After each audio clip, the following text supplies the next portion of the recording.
Hello Gates. The star of this story, Bette Davis, at age 81, dropped a bombshell about her longtime rival Joan Crawford, and the truth she revealed is absolutely shocking. Believe it or not, decades of silences and behind-the-scenes bitterness finally broke open in one moment of confession.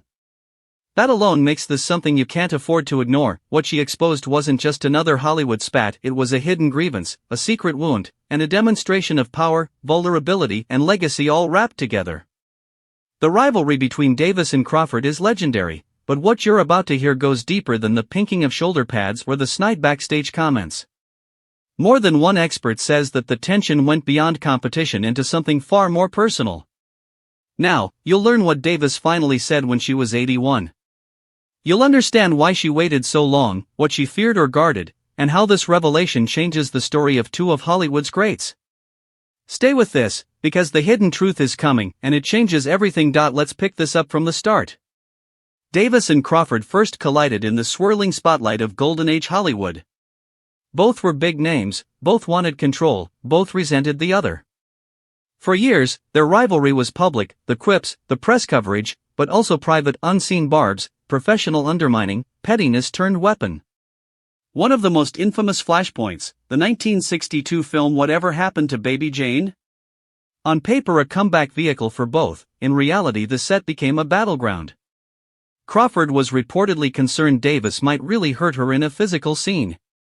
According to one director, Crawford wanted a body double. The rumor is that Davis gave her a kick in the head, which she denied. The real truth may be somewhere between horror flick and Hollywood legend. After the film's success, the Oscars drama added fuel. Davis got nominated for Best Actress. Crawford was not. But Crawford arranged to accept on behalf of another nominee, thus stepping on Davis's moment. The look on Davis's face? She called it paralyzed with shock. But here's where we reach the secret that Davis held until she was 81. The raw confession: she believed Crawford had deliberately stolen more than just roles. She believed Crawford had tried to steal her identity, her power, the very legacy of what it meant to be an actress versus a movie star. Davis told a journalist she was taken from by Crawford, coldly, deliberately, and with complete ruthlessness. In other words, for all their on-screen antagonism, Davis saw this as deeper. Not just competition, betrayal. And it haunted her for decades. It wasn't until age 81 that she said it out loud, publicly, with the clarity of someone who'd survived it rather than just reacted. Let me explain how she got there. As the younger years wore on, Davis's praise for her own craft became tinged with bitterness. She claimed of Crawford, "She has slept with every male star at MGM except Lassie." Yes, shocking. At the same time, Crawford accused Davis of being a phony, painting her as someone with mannerisms instead of real acting ability. So when Davis finally let go of the restraint and spoke up at 81, she was naming that underlying wound, not just the roles lost, but the belief that the industry saw one type of woman and rewarded her, and that Crawford played the game better than Davis ever felt she could. There's a surprising statistic. The film Baby Jane cost just over $1 million but earned more than $9 million in rentals during the first week in New York and Los Angeles. That commercial success should have been a triumphant moment, yet for Davis it became yet another reminder of everything the rivalry represented. And here's more. Davis said later that she felt sorry for Crawford, yes, but knew Crawford wouldn't appreciate my pity. That kind of admission shows how deep Davis's processing had gone. She wasn't just angry, she was wounded. Reflective. Now here's the twist you've been waiting for. The secret Davis exposed at 81 wasn't a scandalous affair or hidden tape. It was the appropriation of her identity.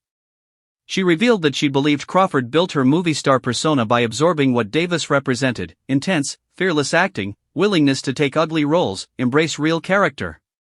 Crawford, she said, first admired that, then resented it, and finally replicated it, leaving Davis to play catch-up. Once Davis said it out loud, everything shifted. The rivalry now looked like a battle over truth, legacy and recognition, not just screen time.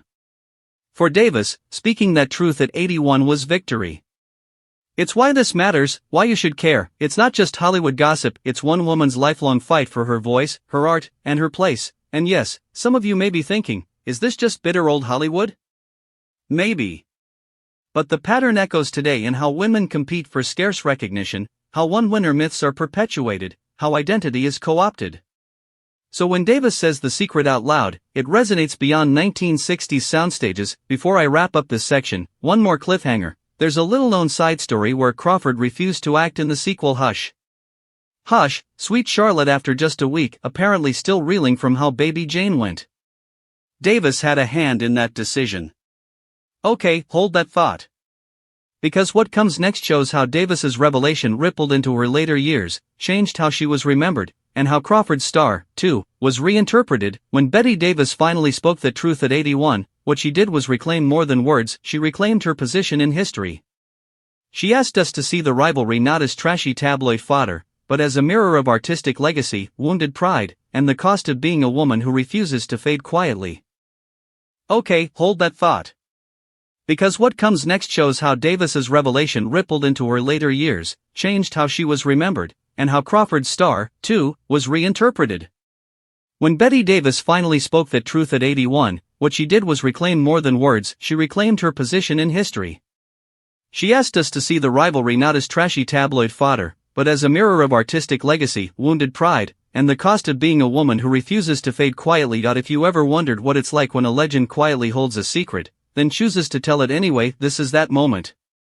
It reminds us that even icons have inner wars, and when they win them, the victory is more than public applause. Here's what you should take away: power doesn't always look like success, and rivalry isn't always about hate. Sometimes it's about recognition. Sometimes it's about being the one who names the truth. When Davis named Crawford's darkest secret, what she believed Crawford stole from her, she shifted the narrative. She made it not just about Crawford, but about her. And now here's your action. Dig into the one role that changed everything for both women, their performance in Baby Jane. Watch it, look for the tension you now know about. Notice the body language, the silences, the space between them. Then reflect, what happens when someone takes more than your role? What happens when they take your meaning? There's your call to action. Choose your role and how you remember these women. Choose how you frame it. Decide which version matters to you. Because in the end, the story Bette Davis told at age 81 isn't just her story, it's the one we get to carry forward.